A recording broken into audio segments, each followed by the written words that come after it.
Hey guys, welcome to today's video.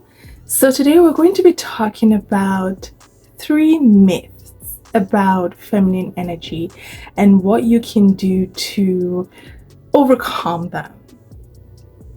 So when you're starting out in your feminine energy journey, you're going to come across various perspectives, and I use that word because the perspectives that I'm about to share, they're not wrong, but they're not for everybody. And one of the biggest things about femininity is owning who you are as a woman, period. Owning and recognizing what your flavors of femininity are and embracing it. That, my dear, is one of the bedrocks of femininity. And so when you start this journey, you can kind of get into a trap of, am I feminine enough? It's just not, if it's just, am I talking in a non-feminine way? And things like that. You can get into that trap.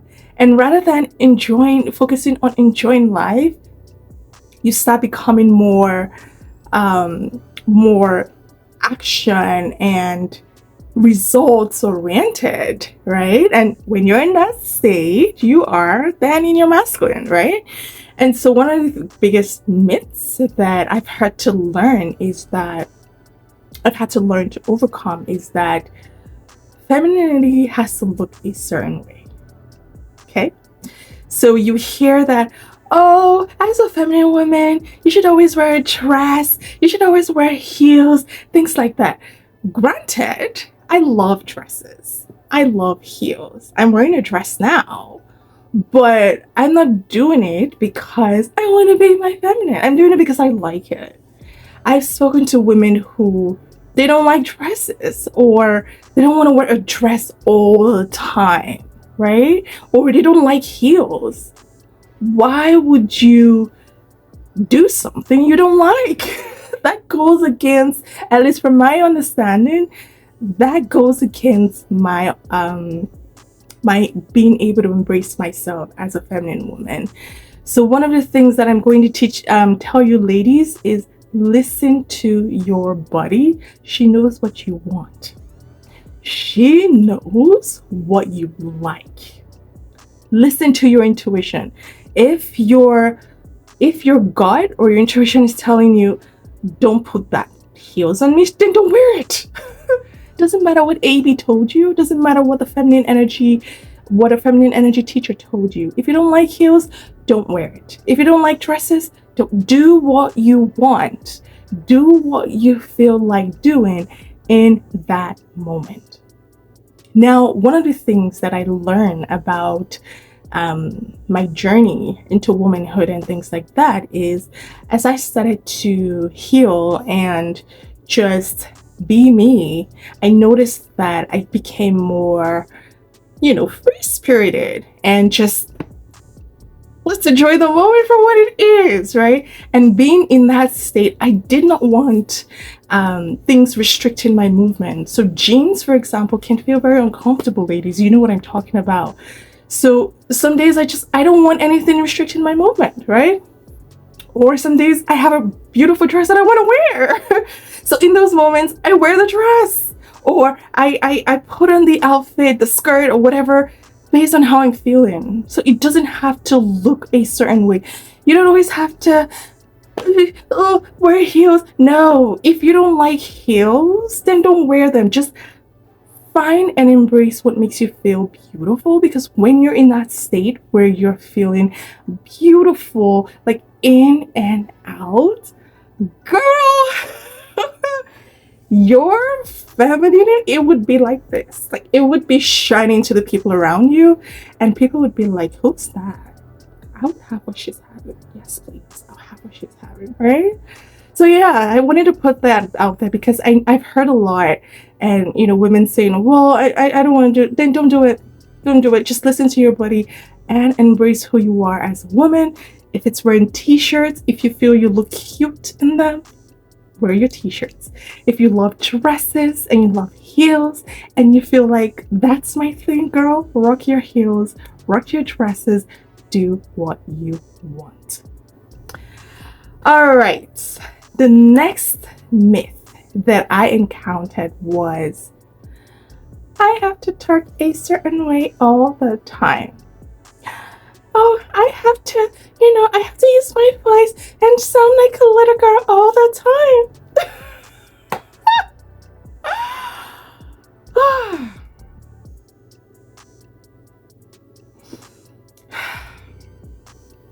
Ladies, first of all, let me talk a little bit about my experience with this. As a modern day woman and as a woman, we have ranges. So what do I mean by ranges? So we have different flavors.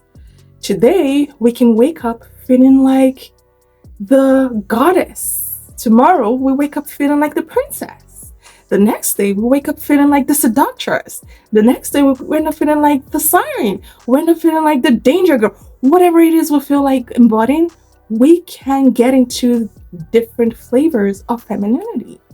And when you're in those flavors, how you sound is very, very dependent on the flavor that you're embodying. When you're in your queen energy, you have a different voice. Your voice it's soft, but it's stern. It communicates authority, but in a way that's respectful and calm and cool. When you're in your siren or your seductress or sex kitty energy, your voice is different because that energy is coming from a different place.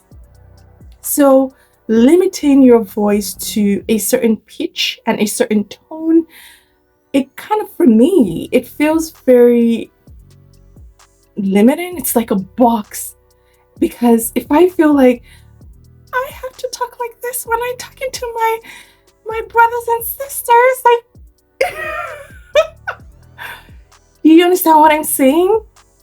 So yes, when you're feeling light and playful, your voice definitely will soften. That's true. And if you're a female or woman, your voice is naturally softer and calmer than a man's voice. That is correct. But I've also met women who had a very kind of like a baritone in their voice, but they were very, very feminine. Either they carry themselves, it was the energy. Like femininity is an energy. It's an energy. It's the way that you're feeling at that certain moment, at that certain period in time. So if you are in a space where you are speaking to, you're speaking with your clients, you're speaking with your boss, don't be energy inappropriate. Speak in the right tone that is appropriate for the situation. When you're speaking with your brothers and your sisters, you're not trying to seduce them, so speak in the right tone that feels good to you. Now, if you naturally have a very soft, girly voice, go rock your tiny little cute voice. It is you. It is you. The point that I want you to take here is understand, who am I when I'm embodying this flavor of femininity? How do I act? How do I sound? And embrace it. Embrace it. And if you're a woman who you know that you have like a baritone or a deeper voice and you want to soften your voice, if you actually want to do that, there's nothing wrong with that, right? I can actually teach that in future videos. So there are ways you can do that to soften your voice, soften your tone. But it shouldn't come from a place of, I have to do this.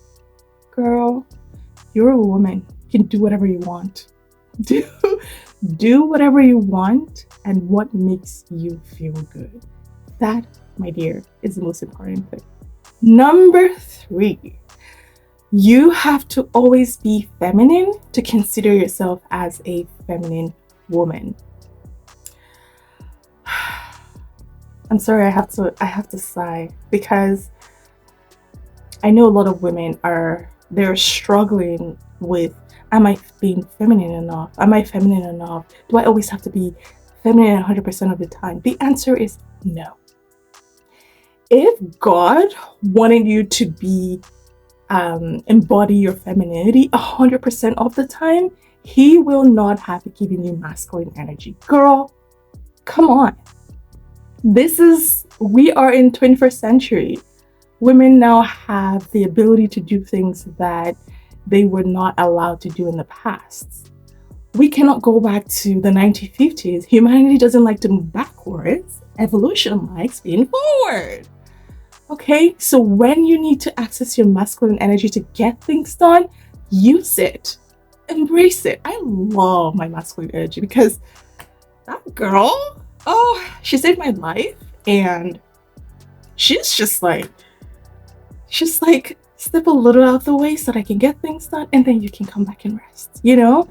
So I embrace it. If you're at work and you need to get stuff done, be in your masculine and get it done. That's what you're being paid that for. You're not there to seduce people, right? You're there to get the job done. So be in your masculine and get the job done. Do not be energy inappropriate. Do not think that you have to always be in your feminine. Like, you could die, literally. If you are always in your feminine energy, you could die. Because what happens when you are in a situation where you need to survive? Are you gonna say, oh, I want to be my feminine, I'm not gonna survive? What? Right? Or you don't know where your rent is gonna come from, or you don't have food to eat. Are you gonna say, oh, AB, you know what, I'm just gonna sit here and just be my feminine? No.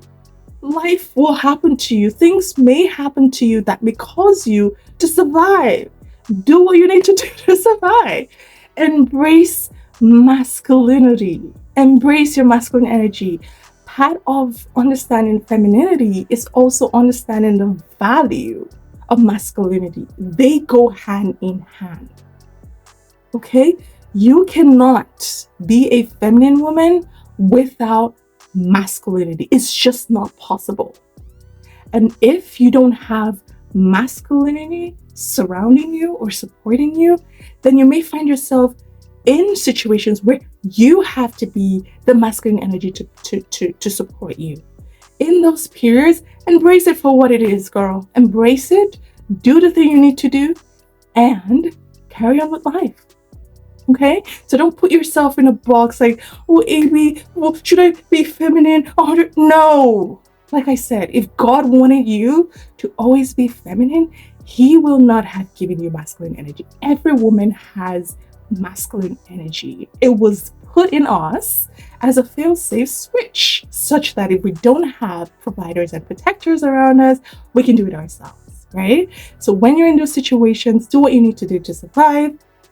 And after, you can come back, rest, relax, and do some of the practices that I talked about in my previous videos on how you can access your feminine energy. Alright, so I hope this video was fun for you guys. It was definitely fun for me to create. There are other myths that I'm going to talk about.